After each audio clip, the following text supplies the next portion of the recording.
closed-door talks with UN Chief Guterres in Abuja. United Nations says over 40 million people faced acute hunger in 2021. Plus, the European Union calls on member nations to ban all Russian oil. Thank you for joining us. Now, President Muhammadu Buhari and the Visiting Secretary General of the United Nations, Antonio Guterres, on Wednesday engaged in talks bordering on war against terrorism, food security, and other international issues. The Nigerian leader welcomed Guterres at the State House before going into discussions on matters affecting Nigeria, Africa, and the world at large.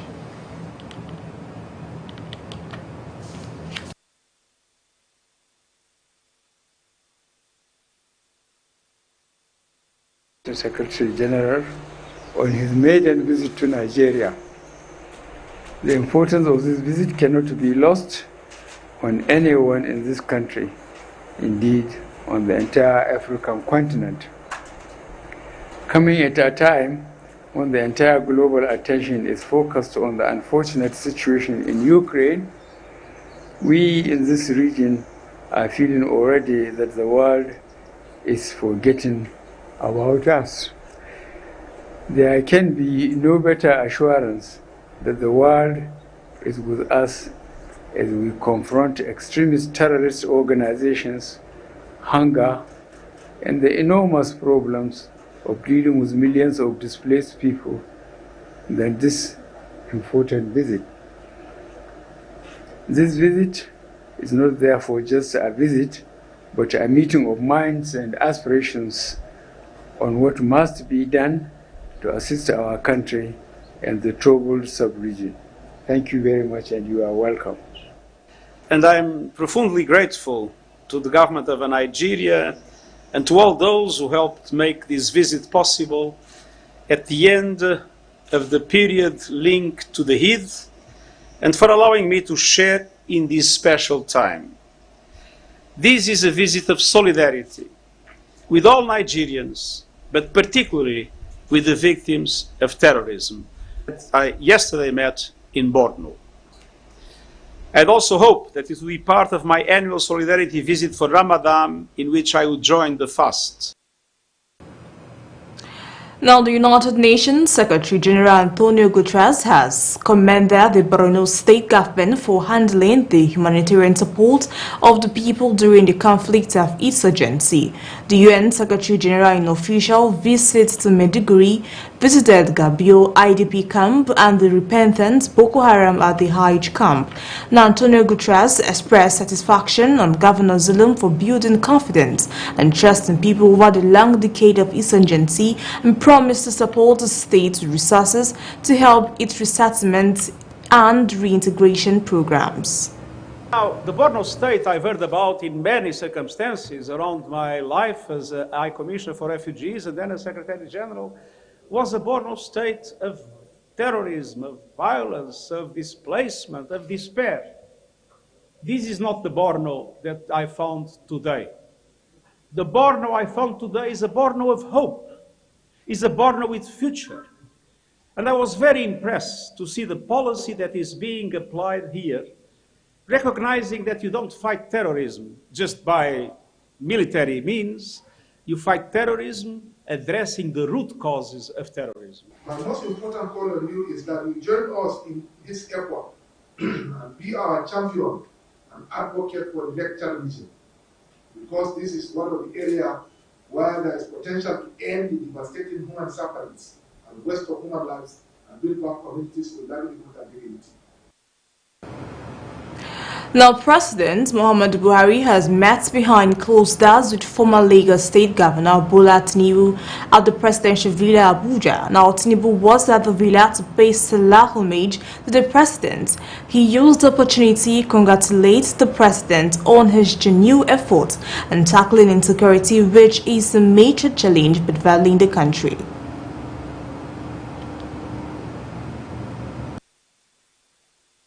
Shown a great example of leadership. He's been very, very honest and forthright with Nigerians. Yes, he will continue to be challenged within this short period of time. What is left for us, the followers, to help, to be ready, to persevere, and give hope to the populace. It's all about service. It's nothing else. Think wisely, get committed to your thinking, and serve the nation.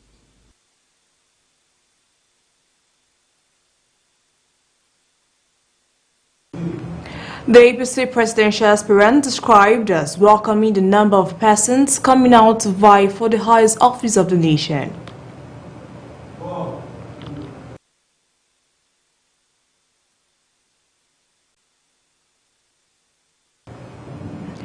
The governor of Kano State, Abdullahi Ganduje, has approved the freedom of 90 prison inmates across correctional centers in the state. The governor has also made provisions to register the former prisoners in skills acquisition programs in the state. Now, Ganduje assured that his government will free more inmates in the next 70 days during Eid el-Kabir celebration. He revealed this when he paid a stellar visit to the Goron Duse Correctional Center, Kano, alongside some members of the State Executive Council, party leaders, and other top government dignitaries. The governor reminded them that the pardon was not only meant to decongest the correctional centers, but to also give them another chance to be of a good character. Now, Governor Darius Ishaku has been issued a clearance certificate to contest the senatorial seat for Southern Taraba. The presentation was done after the successful screening of the governor by the committee set up by the People's Democratic Party National Secretariat. Our correspondent Leader Gwana has detail of the report. This is a new certificate I'm getting. You know, each day, anytime you get a new certificate, you will be excited. So this is an additional certificate clearance for the Senate. Speaking, Governor Darius Ishaku appreciated effort of the screening committee for doing a meticulous job by screening all the aspirants of the party. The governor promised to bring more people under the umbrella of the People's Democratic Party for a resounding victory in next year's general elections. PDP in Taraba State is the only party we have. PDP has done a lot for the state since 1990. And you can see the signature of all the things you have been doing. I'm sure from the airport here, you have seen the dualization that is going on. Governor Darius Ishaku assured Tarabans that the new crops of politicians that will take over from him are going to be people of proven integrity that will initiate more developmental programs like he has done for people of the state. Commenting, Chairman of the People's Democratic Party's Senatorial Screening Committee to the state, Salisu Suleiman, said they are in the state to screen PDP aspirants for the 2023 elections. Because I've gone to so many places to carry out the site and assignment, but I've never been afforded this malicious reception as I did in Taraba. Taraba State, to us, outside Taraba, we are looking at you sometimes as a state that is outside Nigeria. But when I came to Taraba, what I saw really baffles me. And I assure you, Excellency, this news is what that's about. He thanked Governor Darius Ishaku for the warm reception accorded the team. On his part, Chairman of the People's Democratic Party, PDP, Kefas Agbu, commended the efforts of the screening team and prayed God to lead them to their various destinations. I want to use this opportunity to welcome our visitors from party headquarters from Abuja for the screening of senatorial aspirants, members of representatives, and the State Assembly. Since they came in to this place, they were committed to the job that brought them here. And by the grace of God, they've done very well, and we're all very impressed, and everything very peaceful and hitch-free. The committee have succeeded in screening all senatorial, House of Representatives, and members of the State House of Assembly aspirants for the PDP. Governor Darius Ishaku is the sole aspirant for the Southern Taraba senatorial seat. Linda Gwana, Viewer TV News, Jalingo. The former chairman, board of directors, Nigerians in diaspora organization Patience Key has joined the presidential race by purchasing the People's Redemption Party expression of interest in nomination forms. Key, who was speaking to newsmen shortly after obtaining her nomination forms at the party national secretariat in Abuja, said that she would prioritize tackling insecurity, poverty and injustice. And why I say peace is because with the chaotic situation we see ourselves, security is basic. And to be able to tackle security, to be able to gain peace, we need to look at the root causes of this problem. So we need to put in together structures to be able to tackle and erase poverty in our country. Education, healthcare, building structures. And the third one is wealth creation. A nation that does not produce anything cannot grow. Yes, we're the giant of Africa in terms of our population. The population alone is not going to make us what we need to do if we don't produce, if we are not industrialized, if we don't build the capacity. I believe that the number one thing in wealth creation is building the potentials, because Nigeria has talents. We're a great population. Our population, we need no other country to survive. We just need us to do the right thing and survive. The party national secretary Babantunde Ali assured all the aspirants of free, fair and credible primaries from where the party's presidential candidate would emerge.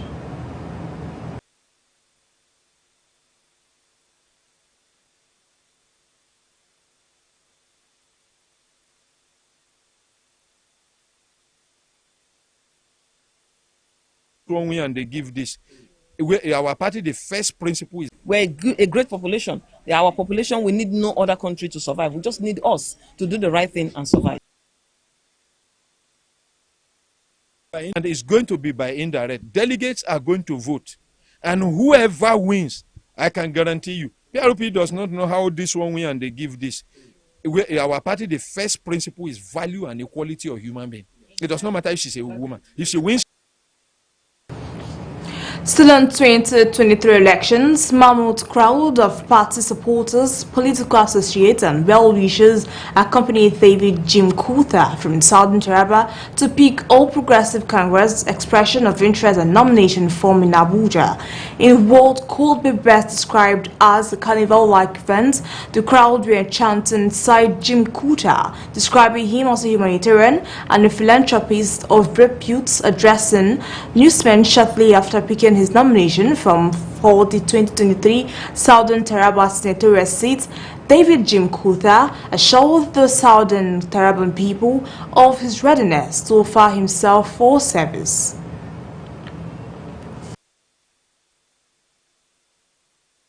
It's all about impact. I want to impart in the life of the people of Southern Taraba and Nigeria, the teeming Nigerian youth at large. Number one, the issue of unemployment. That married the issue of insecurity. So when we will try to see how we can be able to complement the effort of the government, which is at the central level, because at the state, there is nothing happening when it comes to that. And by the grace of God, when we come in on board, both in National Assembly and in the state, you will see how we can make it change.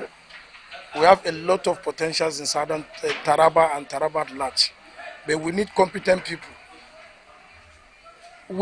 All of us were businessmen, we are successful in our businesses. You can see to that.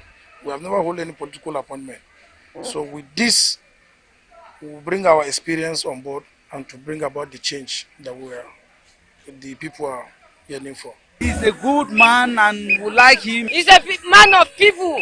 We love him. May God Almighty continue to bless him. When Newslive returns, the number of people facing hunger rose to 193 million last year as conflict, climate change and economic crisis ravaged people's livelihood. Details of these and more come to you right after the break, so stay tuned.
name is Ikia Maton. Being an anchor has been a tremendous experience, from editing the news to reading the news. As an anchor, you have to be objective and impartial. Sometimes you have to put on a very indifferent look, a stoic character, such that you do not display your emotions. But then the stories that we tell, from politics to the economy to insecurity to education, also affect us. And as journalists, we're also affected by stories. From the teleprompter to the lights to the camera to the action to the reading of the news, it's all a synchronization of various activities at the same time. Sometimes you have to listen to feedback, sometimes you have to stop, sometimes you have to continue. Sometimes, you know, there are technical hitches that we can never overlook, but then you have to come up with a strategy, you have to come up with your professionalism to ensure that the audience do not even know what is happening behind the scenes, and then you just have to carry on.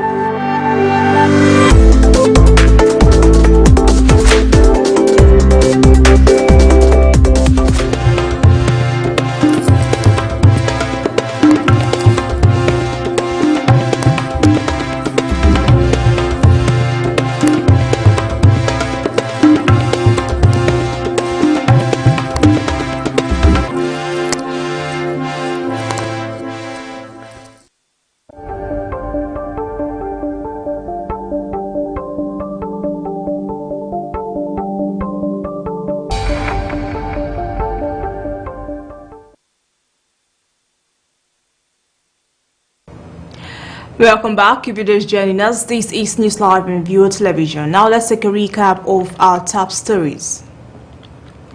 President Muhammadu Buhari holds closed-door talks with UN Chief Guterres in Abuja. United Nations says over 40 million people faced acute hunger in 2021. Plus, the European Union calls on member nations to ban all oil from Russia. And on food insecurity, the number of people facing hunger rose to 193 million last year as conflicts, climate change and economic crisis ravaged people's livelihoods, the UN Food and Agriculture Organization said. While experts have warned that Russia's war in Ukraine could cause famine, the FAO said in an annual report that nearly 40 million more people were pushed into acute food insecurity in 2021. Now, among 53 countries facing the problem, the most affected include the Democratic Republic of Congo, Ethiopia, Yemen and Afghanistan, where millions faced hunger after the country plunged into financial crisis following the Taliban takeover in 2021. Now, the number has risen constantly since the first report was published by the FAO, the World Food Programme and the European Union in 2016. Rising from a special board meeting of the Nigerian Communication Commission, the Executive Vice Chairman, Professor Umar Dembata, has conveyed the federal government approval of MTN Nigeria and MAFAP Communications to commence the rollout of 5G service in the country. The approval satisfies that the two operators who emerged winners of the 3.5 GHz spectrum auction in December 2021 have satisfied unnecessary requirements to roll out the innovative service in the country. Now, it also gives the operators time to meet up the August 2022 deadline to roll out services as the information memorandum of the auction stipulated.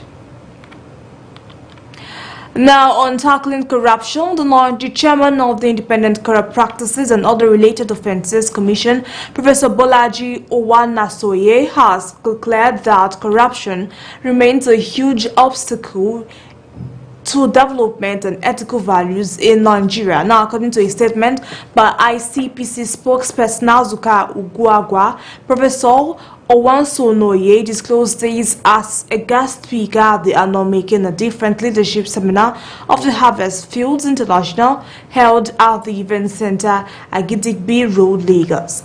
The ICPC boss, however, listed some corruption and integrity red flags for leaders in the public service to be wary of to avoid slipping into them.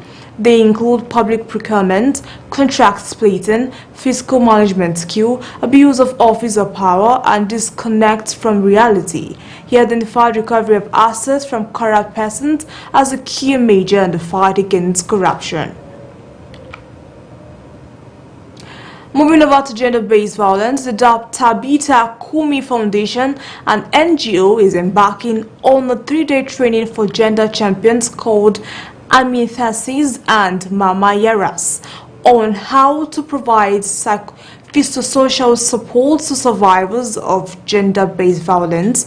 Tayo Enrile, the executive director of the organization, made this known at the capacity building training for flashlight actions on girl safety project Safe Space coordinators in Abuja. On this project, we'll be setting up 30 safe spaces in 10 communities, to work directly with 750 girls.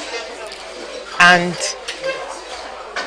in the community, we need gender champions, we need role models, we need people who are aware of how to prevent and respond to gender-based violence. We need people who have been taught how to provide psychosocial support to survivors. Because, ideally in the communities, you blame rather than try to understand the girl's perspective. Now, Rachel Olaniyi, representing Garam community in Niger State, said the essence of the safe space was for the girl child to have an environment where she could speak out her burden.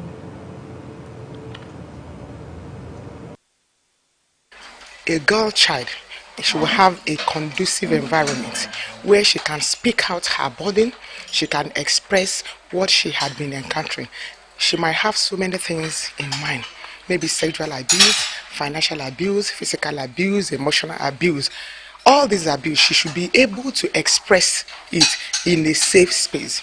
And I am an Amintachi. Amintachi means a facilitator, someone you can confide in, someone you can tell your challenges, someone you can share your burden with. Christiana Okoro, representing community, said her role would impact on the lives of the children who had been suffering from gender-based violence. Impact the children, educate them, and encourage them to create that awareness that they are, as a female gender, being violated or what is happening in the environment. They should not be afraid. They should not, because some of them, they are so timid to speak out. Or let them be bold and have the confidence as a female. Now, Plateau State citizens have been urged to demand a premium health insurance scheme for the Plateau State Contributory Health Care Management Agency from the National. The Director General said Dr. Fabong Jemchang Yutham made the call during an interface with the media on securing community stability. The media experience in Jos, Plateau State. He explained that the agency has embarked on an aggressive sensitization campaign for all state and National Assembly members with a view to buying premiums for the health insurance scheme for indigent members of the communities. What we'll be doing this morning is just to give you an update of what we have done so far at the Plateau State Contributory Health Care Management Agency. And then when we get to that point, we will hear from you what you think we can do to secure community sustainability. And you can share your. This is the biggest safety social net that has been created in the history of the state, and the impact is amazing. But then, we would not stop and rest on our laurels until we make sure practically no one is left behind in the business of achieving universal health coverage. National Health Insurance Scheme says it has developed a 10-year strategic plan 2020 to 2030 to serve as a roadmap for achieving the scheme's mandate. Now, Executive Secretary of the scheme, Professor Mohammed Tambo, disclosed this at a press conference in Abuja. Plan 2020 to 2030, which serves as a roadmap for achieving its mandate. The implementation of plans has commenced in earnest. With this all-important document, efforts toward attainment of universal health coverage in Nigeria is now well focused, and the milestone can easily and accurately be tracked. The scheme has developed a 10-year strategic plan from 2020 to 2030, which serves as a roadmap for achieving its mandate. Now, Sambo said that in an effort to address lingering issues in the scheme, it recruited relevant medical staff that were grossly in short supply, especially in the state offices. Now, the National Association of Proprietors of Private School FCT chapter has elected a new chairperson, Rukayat Akbola, who pledged to enshrine professionalism in this association. The association, at the 2022 transition retreat for outgoing and incoming executives, conducted an election for its new executives to pilot the affairs of the association in the next 4 years. During my manifesto, my major point was professionalism that we want to bring into the association. We want to see that schools are run the way they should be run. We want to see that we follow the established rules by the Federal Ministry of Education and other educational agencies like FCT, Education Department. Stephen Bello, the outgoing former vice chairperson of FCT NAPBS, advised the new executives to work together as a team to achieve success during their tenure. Of course, you cannot rule out some hitches here and there. There were hiccups along the way, but we were ready for all those challenges, and we very quickly overcame them. And at the end of the day, it was a very smooth election. Issues will be, the kind of thing you expect in the Nigerian setting, people not taking timelines seriously, not, bringing some supporting documents. Also, Angela Jala, the executive director at Lavella Schools, who spoke on the presentation of NAPBS Constitution, bylaw and financial policy, urged the new executives to focus on capacity training and be deliberate in having stakeholders' engagement to have a qualitative system. In a transition mode, we've just had elections and we have a new set of people ready to take the association to the next level. So this is an opportunity for those that are outgoing and those that are incoming to have their handover notes and to begin to put in place the things that the new team will do. Similarly, Olushola Bankonle, the outgoing chairperson, expressed satisfaction on the election, saying they were able to expand the financial committed membership of the association. The held election that brought in the new incoming executive in March this year, 2022. To the glory of God, we've been able to achieve quite a lot. In fact, our tenure seems to be like the most challenging tenure so far in NAPS FCT. But we surmounted most of the challenges. As an association, we've always improved. Now, the National Human Rights Commission has set up a law library with the state-of-the-art facilities to ease reports and researches for its staff and external users within the human rights community.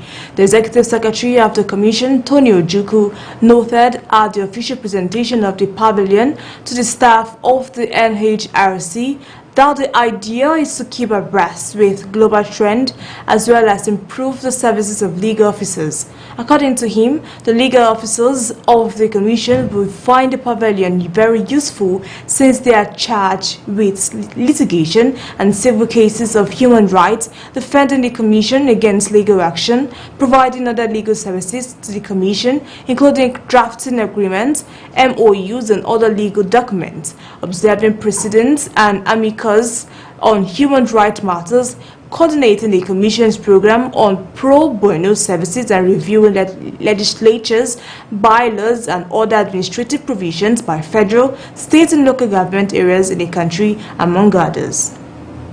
Abreast with the global trend and improve the services of legal officers and investigation officers and other officers of the Commission who are charged with litigation of civil cases on human rights, who are defending the Commission against legal action, who are providing other legal services to the Commission, including drafting of agreements, MOUs, and other legal documents, who are observing proceedings as amicus curiae on human rights matters on behalf of the Commission, coordinating Commission's programs on pro bono services and reviewing legislations, bylaws and other administrative provisions by the federal, state and local governments, amongst others. The Commission has therefore acquired and installed the Law Pavilion in the library for their use. The Law Pavilion is a result-driven and revolutionary software designed to provide legal practitioners with the advantages of convenient research, advanced, efficient and cost-effective legal practice. In the Law Pavilion, federal laws are accompanied with relevant case law interpreting such laws, thereby equipping the Commission staff not only with the letters of the law, but also with the spirit behind the law interpreted by juries.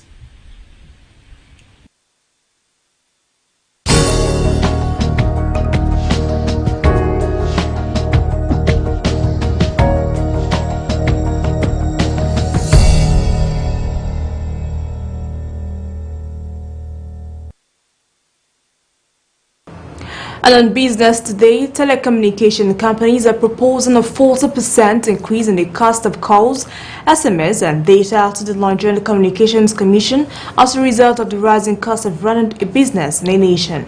Based on the proposal, the price floor of calls will increase from 6.4 to 8.95 naira, while the price cap of SMS will increase from 4 naira to 5.61 naira. This was revealed in a letter titled Impact on the Economic and Security Issues on the Telecommunications Sector. The letter was written by the telecommunications company under the aegis of the Association of Licensed Telecommunication Operators of Nigeria to the NCC.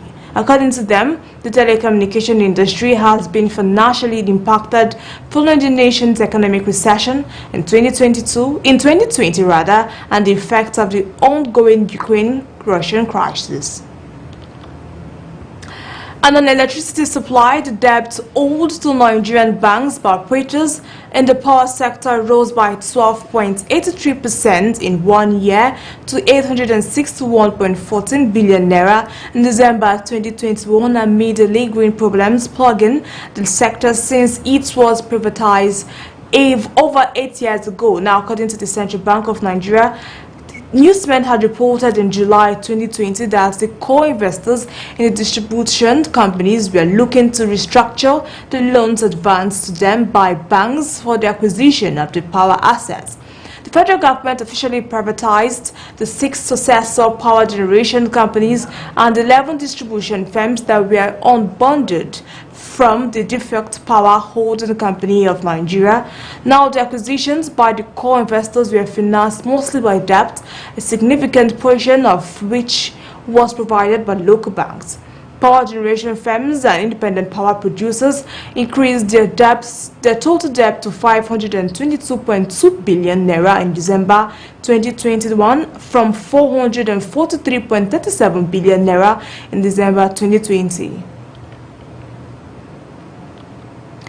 Oil prices rose on Wednesday ahead of periodic meeting of the Organization of Petroleum Exporting Countries and its allies. Now, Brent crude futures, the global oil benchmark, climbed 3.35% to $108.25 a barrel and at 10:20 GMT +1, the first time since April 29th. West Texas Intermediate crude futures also witnessed a corresponding increase of over 3% to $105.7 a barrel. The development was on the heels of the European Union's plan to phase out imports of Russian oil as part of sanctions for Russia's invasion of Ukraine. According to Eurostat, Russia is the leading supplier of natural oil, gas, oil and coal to the EU, purchasing 24.4% of its energy needs from Russia in 2020.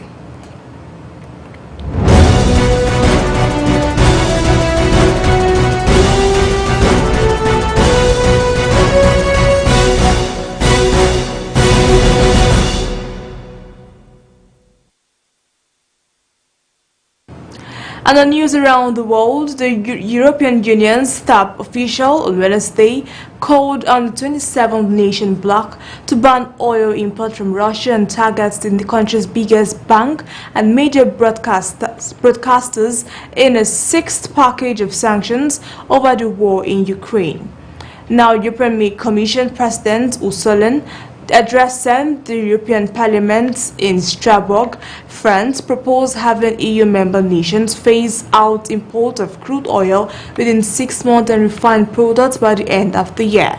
The proposals must be unanimously approved to take effect and are likely to be the subject of fierce debate. Now, she said, consider that getting all 27 member countries, some of them landlocked and highly dependent on Russia for energy supplies, to agree on oil sanctions will not be easy. And lastly, affectionately referred to as fashion biggest night out, the Met Gala 2022 is a fundraising benefit for the Metropolitan Museum of Art in New York City. The institute, which gave the theme of this year's exhibition as In America, an anthology of fashion, revisits the evolution of a distinct American style throughout history. The exhibition acts as inspiration for the Met Gala, the year's most important fashion event, where celebrities are expected to wear lavish ensembles.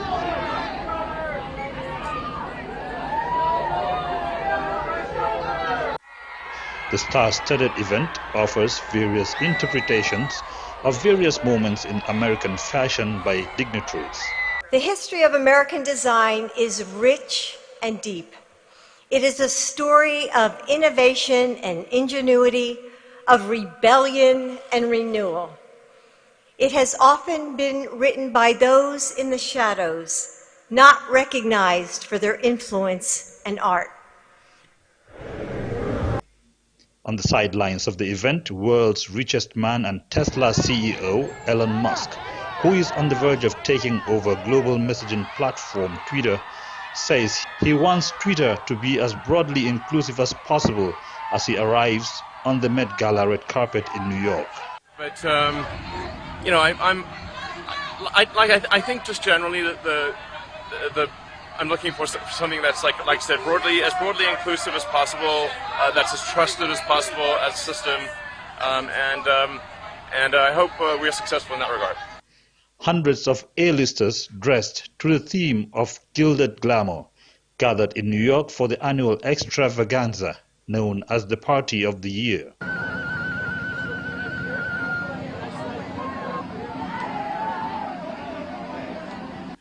These include American actress Sarah Jessica Parker, American singer, songwriter and actress Alicia Keys, and American politician Hillary Clinton.